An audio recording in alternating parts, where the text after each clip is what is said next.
Alors, bonjour tout le monde, ici Marc Plamondon, votre sympathique barbu et chargé de cours pour le FPT 2711. Alors, aujourd'hui, un petit Dollar Clip Technoclip sur Moodle et plus spécifiquement sur l'utilisation, en fait, des zones texte et médias. Alors, j'ai beaucoup de questions sur comment je peux, je veux dire, pimper ma zone de texte pour ajouter, par exemple, des couleurs à mon texte, une couleur de fond, des bordures. Donc, on n'ira pas dans l'excessif, dans le très difficile. On va y aller dans quelque chose qui est accessible. Alors, avant de commencer, par contre, il y a quelques essentiels à voir. Je vous y amène tout de suite. Alors, dans les essentiels, on va retrouver comment comprendre le code HTML. En fait, ce qu'il faut savoir, d'une part, c'est que dans Moodle, à plusieurs endroits, que ce soit des pages, un livre, une étiquette, ou même les zones de description des autres activités et ressources, on va pouvoir aller modifier le texte ou ce qu'on va ajouter dans ces zones-là grâce au code HTML. Alors, ce que vous voyez ici à l'écran, c'est un peu une zone de texte d'une étiquette, d'une zone de texte immédiat. Donc, ça vous donne une idée. Vous allez devoir, la plupart du temps, aller cliquer sur la petite flèche comme ça qui va étendre le menu de l'éditeur de texte. Et dans un deuxième temps, aller cliquer sur ce que j'appelle les petites oreilles de lapin. Alors, allez cliquer ici sur cette icône-là afin d'ouvrir le code HTML. À quoi ça ressemble du code HTML? Bien, vous en avez un bel exemple juste ici en dessous. Vous allez retrouver quoi? Vous allez retrouver une balise la plupart du temps qui ouvre, du contenu et une balise qui ferme. En tout cas, c'est le cas pour ce qui est de tout ce qui est écrit. Donc, par exemple, des titres. Ici, vous en avez 4 modèles de titres, donc les titres 1 à 4, et là, il y en a peut-être plusieurs. Selon le type de titre qui est préprogrammé dans le site web que vous allez avoir, ce qu'on appelle le CSS, bien, vous allez avoir une police d'une certaine taille, un certain font, une certaine police de caractères. Vous pourriez avoir des couleurs, vous pourriez avoir, etc., etc. Donc là, ça peut varier d'un site web à l'autre, mais de façon simple, lorsque vous utilisez les balises H1 à H, peu importe combien vous avez de titres, en général, ça se arrête à 5 pour Moodle, ben, vous allez avoir un dégradé de grandeur, couleur, etc. Ensuite, ben, vous avez évidemment les paragraphes là, qui constituent le cœur de ce qu'on va écrire. Donc, quand on ne choisit pas un titre, on veut une police d'une taille normale, on fait juste écrire, ben, il y a la balise P pour paragraphe. Donc, H, c'était pour header, P pour paragraphe. Maintenant, il y a certaines balises qui ne nécessitent pas d'ouverture ou de fermeture et qu'on aime bien utiliser quand on veut pimper ces étiquettes. J'ai nommé la ligne brisée, donc break line. Donc, quand on a dans le code P pour un paragraphe du texte et qu'à l'intérieur de ça, on va mettre crochet BR crochet, bien, ça va faire en sorte de sauter des lignes. Comme vous pouvez le voir ici, les deux lignes, dans le fond, ont été créées grâce à BR. Maintenant, quand vous êtes dans l'éditeur de texte bien normal, ben, il n'y a pas trop de toi se casser la tête. Là. Vous faites juste entrer sur votre clavier la plupart du temps. L'autre chose qu'on aime parfois ajouter, c'est HR que vous voyez ici pour Horizontal Line. Donc, c'est la fameuse petite ligne, là, elle est peut-être un peu palounette que vous voyez ici. Donc là, je ne sais pas si vous la voyez même à l'écran, là, c'est un peu pâle, mais c'est une ligne horizontale qui va séparer une partie du haut à une partie du bas, tout simplement. Bon, ça, c'est pas super pimpé. Allons voir un peu plus loin. Donc, voici maintenant des codes, de trois manières, en fait, on peut améliorer grâce à des codes les zones de texte immédiat. Tout d'abord, il a changé la couleur du texte. La balise qu'on va utiliser ici, c'est P, mais on pourrait le faire pour un titre. Ça serait juste H1, 2, 3, là. Si je vous ramène un petit peu en arrière, je pourrais avoir H1, H2, H3, H4 ou P. Ça va revenir au même. Ce que je vais faire, c'est que je vais aller paramétrer cette balise-là grâce au paramètre style. Donc, avec style, je peux changer vraiment beaucoup de choses. La première chose que je vais changer, c'est la couleur de ce qui est ici un paragraphe. Donc, mon texte, je le veux rouge, je veux dire style égale, les guillemets sont très importants, color 2.red, fermez les guillemets. La majuscule ici n'est pas nécessaire. Si c'était en minuscule, ça fonctionnerait tout aussi bien. Je ferme le crochet, j'ai mon texte et ensuite je ferme ma balise. Le résultat final ressemble à ce que vous avez à droite. Maintenant, si j'utilise des codes de couleurs red, blue, green, yellow, black, white, ce sont des couleurs franches, mais ça ne me permet pas d'avoir certaines nuances. Il est possible parfois que je veuille nuancer ma couleur, pas avoir un rouge aussi vif que celui que j'ai là, peut-être une teinte de gris, etc. Lorsque je veux améliorer un peu la nuance, je vais utiliser ce qu'on appelle le code hexadécimal de couleur ou le hex. Donc, le Xcode me permet d'aller chercher toutes ces nuances-là qu'on va retrouver sur Internet. Donc, à ce moment-là, je vais utiliser style égale, guillemets, color, deux points, dièse. Ce dièse est excessivement important. Et ensuite, les 6 codes hexadécimales, donc des lettres et des chiffres, pour représenter la couleur.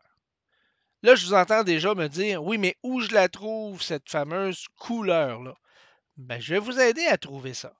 Tout d'abord, si vous êtes dans votre sympathique ami Google et que vous tapez X, color et code, vous allez avoir plusieurs choses qui vont sortir. Le premier site que je vous recommande, c'est color-x.com que j'ai ici, qui vous permet d'avoir une palette de couleurs, ma foi, assez intéressante. Vous pouvez prendre des codes de couleurs tels quels. Sinon, quand vous cliquez sur une palette, par exemple, je veux ce type de jaune-là, ben, je suis capable d'aller chercher certains dégradés de couleurs, certaines teintes de couleurs. Et là, je peux copier tout simplement là, le code de couleur qui est là et aller dans mon étiquette, un peu comme je le montrais tantôt. Deuxième site, si vous êtes plus habitué avec ce qu'on appelle un color picker, donc un peu comme dans Word, quand vous avez la mosaïque de couleurs et vous pouvez sélectionner, dégrader, etc. Bien, vous pouvez avoir ici le deuxième site probablement qui va vous sortir. Troisième site, celui de W3School. Sinon, vous pouvez toujours taper W3School X Color Picker. Vous allez finir à la même place. Et là, ben, ce qui est super intéressant avec un color picker, ben, j'ai beaucoup plus de variété. Je peux aller en chercher un et de la même manière, encore une fois, je suis capable d'aller chercher un dégradé et je peux aller le chercher ici, mon code, et aller le copier là où je veux. J'ai certaines nuances de saturation aussi que je peux aller chercher pour avoir les différentes variantes. Bon, ça c'est pour la couleur de texte. Mais je peux faire la même chose pour le background color. Donc, on voit un deuxième style. Donc, crochet, paragraphe, style égale, guillemets, background-color, deux points. Et là, si je veux juste un surligné jaune, ben, je ne suis pas obligé de chercher de couleur X. Je fais yellow, guillemets, fermer le crochet. J'inscris mon texte et je ferme ma balise, crochet, barre oblique, P, crochet. Et là, le texte va avoir un fond de couleur jaune. Si je veux plus de nuances, ben comme tantôt, je peux aller chercher le code hexadécimal qui va à l'intérieur ici. Je vous fais un exemple de ces deux choses-là directement dans Moodle. Alors, j'ai une zone de texte ici, avec du contenu que je vais effacer d'ailleurs, et je montre une astuce pour que ça aille plus rapide puis que ça soit un peu plus simple pour vous. Mettons que je parle d'ici, puis je dis « Ceci est le texte que j'aimerais colorier. »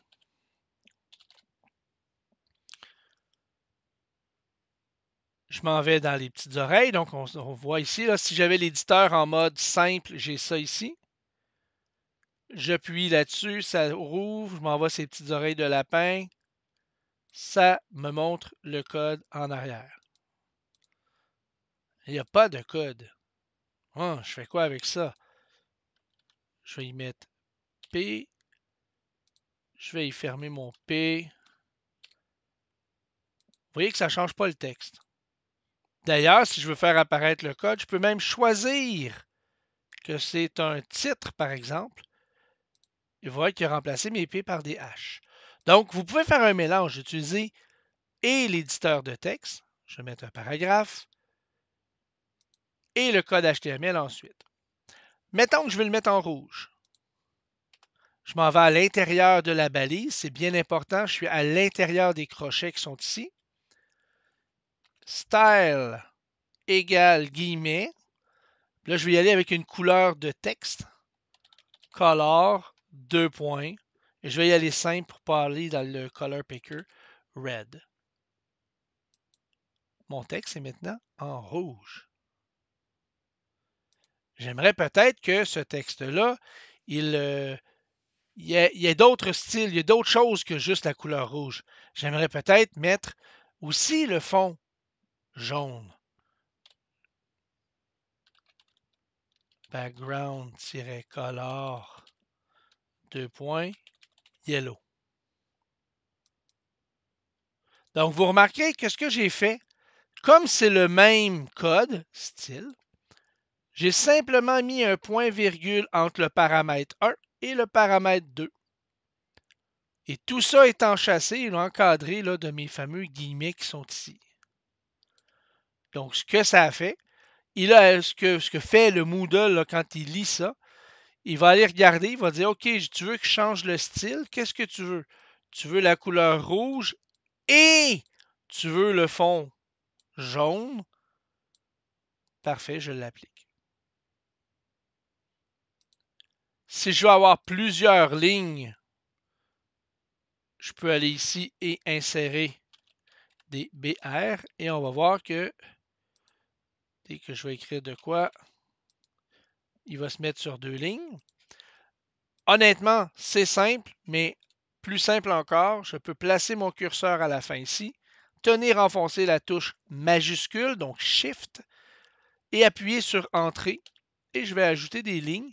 Puis si vous regardez à l'intérieur, c'est ce qu'il a fait. Il est allé ajouter des BR tout simplement. Peut-être qu'après tout ça, ou à quelque part là-dedans, j'aimerais me mettre une ligne horizontale, HR. Mais on voit que j'ai mon étiquette en jaune en haut, j'ai ma ligne qui est ici. Donc, j'ai réussi à faire ces deux choses-là. Bon, vous allez me dire, c'est pas très joli, je suis d'accord avec vous, mais c'est un exemple. Poursuivons avec un autre exemple pour pimper un tout petit peu mes zones de texte. C'est l'idée d'ajouter une bordure. Dans les bordures faciles et simples, il y en a 3 qui sont vraiment intéressantes et faciles d'utilisation. La première, Solid. Par défaut, Solid fait tout simplement ajouter une ligne qui encadre le texte. Dash, ce sont les tirets pointillés ici. Donc, un peu là, une forme de pointillé, mais plus sous la forme de petits tirets à la suite les uns des autres. Et dotted, donc des points. Donc, ce sont des vrais pointillés, bien qu'ils soient un peu carrés. On va arrêter, je vais aller vous montrer l'exemple tout de suite, avant de faire l'exemple un peu plus costaud qui est après. Alors, si je retourne ici et j'efface mon code, je m'en vais ici et je dis, j'aimerais que ce texte soit encadré. Parfait. On voit qu'il n'y a pas de code. Je veux faire apparaître mes balises. Je vais dire c'est un paragraphe. Ah! Maintenant, je peux aller ici. Style égale. Ouvrez les guillemets. Et là, de quel style il s'agit? Il s'agit d'un border style. Alors, je vais changer le border-style. 2 points. Et j'aimerais l'avoir, je vais le tester avec solide pour commencer. Il a fait un bon encadré quand même. Je continue. Je ne veux pas vraiment solide. Ce que j'aimerais, c'est l'avoir hachuré, là, pointillé, mais avec des tirets. Là. Parfait. Dash. Et j'ai mes tirets. Je peux même changer la couleur du type de bordure en ajoutant, comme vous le voyez dans le dernier exemple, à la suite du type, une couleur. Donc, c'est ce que je vais aller faire. Je vais dire dash, espace, et là, je vais aller choisir une couleur dans mon color picker qui est un peu plus foncé que ça. Donc, un petit rose comme ça. On va aller essayer voir si cela fonctionne. Alors, je le colle ici. Ouh, ça n'a pas fonctionné. Donc, le problème avec Border Style, c'est qu'il ne tient pas vraiment en compte cette balise-là de couleur. Si je veux changer la couleur, je vais devoir changer les différentes bordures. Alors, je vais dire Border Left. Je le veux dash avec une couleur. Et on voit qu'il a ajouté le dash avec une couleur. Je continue, point virgule, border. Je pense que c'est top. 2 points, dash avec la couleur. On va vérifier. Ben oui, c'est top. On continue. Point virgule. On va y aller avec bottom. Border. En fait, right avant. Right. Dash avec une couleur. Et finalement, border, bottom, 2 points dash avec ma couleur. Hourra! J'ai toute ma couleur. Il y a des manières un petit peu plus simples si toutes mes bordures sont pareilles et qu'ils ont tous la même couleur. Et là, je vais y aller de mémoire, mais après ça, si je me trompe, c'est pas grave. On va la chercher en ligne ensemble. Je pense que si je vais juste avec border, 2 points, dash, avec la couleur, je pense qu'il les fait toutes. Et oui, c'est ce qu'il fait. Donc, si je ne spécifie pas quelle bordure je souhaite affecter, je peux tout simplement lui dire border. Et là, toutes les bordures vont changer. Donc, je peux utiliser border style ou je peux utiliser border. Ça fonctionne dans les deux cas. Maintenant, allons-y avec un dernier. Oups, on va aller ici. Un dernier truc un peu fancy que j'aime beaucoup personnellement, c'est-à-dire mettre une bordure solide d'une couleur à gauche et de surligner d'un autre texte, tout notre texte. Donc, c'est un peu combiner les deux choses qu'on a appris, c'est-à-dire border et le fond d'écran. Alors, si je m'en vais ici, j'ai mon border, mais là, je vais y aller avec left. Et je vais même y aller de façon assez simple. Je vais dire, je pense qu'il va le prendre si je dis red. Non, il ne le prend pas. Il prend vraiment un code de couleur. Alors, j'ai ici E6 3900. Donc, on va aller ici. Dièse E6 3900. À E6 3900. Ah non, c'est mon erreur, elle était ici en fait. On reprend. Border-left, le type de border dash et la couleur. Bon, dash, c'est pas super beau. On va dire solide. Et voilà. Je peux peut-être mettre un espace. Il ne le prend pas, bizarrement. Je pense qu'il va le prendre si je m'en vais ici. Voilà, bizarrement. Ensuite, je veux changer le fond. Donc, on se rappellera que pour changer le fond en arrière de mon texte, il s'agissait de background-color, 2 points. Je vais aller me chercher une belle petite couleur comme l'autre y a fait, bleu. Je vais chercher mon petit bleu. Je le colle. Je regarde et ça fonctionne. Et là, rien ne m'empêche de changer le texte après.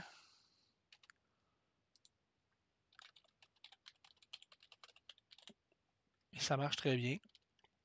Rappelez-vous, si je tiens le bouton Shift, le bouton majuscule enfoncé, je peux même faire une deuxième ligne comme ça et il va garder le border à gauche et il va garder le fond bleu. Donc, évidemment, pour tous les amateurs du web, mes enthousiastes du web et tous ceux qui connaissent le code HTML, vous allez tous probablement crier haut et fort à quel point il y aurait d'autres manières de faire ce que j'ai fait là. Il existe effectivement une panoplie de manières de coder tout ça. Des fois, des manières même un peu plus efficaces, voire un peu plus conventionnelles aujourd'hui en 2023. Mais ça fonctionne et c'est simple. Donc, n'hésitez pas à prendre appui sur ce que vous trouverez sur Internet. Vous allez vous rendre compte, en fait, que bien souvent, il existe beaucoup de façons de faire en HTML. Il existe également beaucoup de ressources sur le web. Vous pourriez même être surpris de l'aide que vous pourriez avoir de l'intelligence artificielle lorsque vous sollicitez celle-ci afin qu'elle vous écrive un petit bout de code. Donc, le truc, c'est d'essayer. Il n'y a pas de danger. Il n'y a rien qui va se bousiller. Sauvegardez souvent. Et voilà, c'est tout. Alors, j'espère que cela vous a donné un petit coup de pouce et que vous pourrez pimper vos belles étiquettes, vos belles zones médias et textes. Alors, c'était votre sympathique barbu pour un dollar à clip.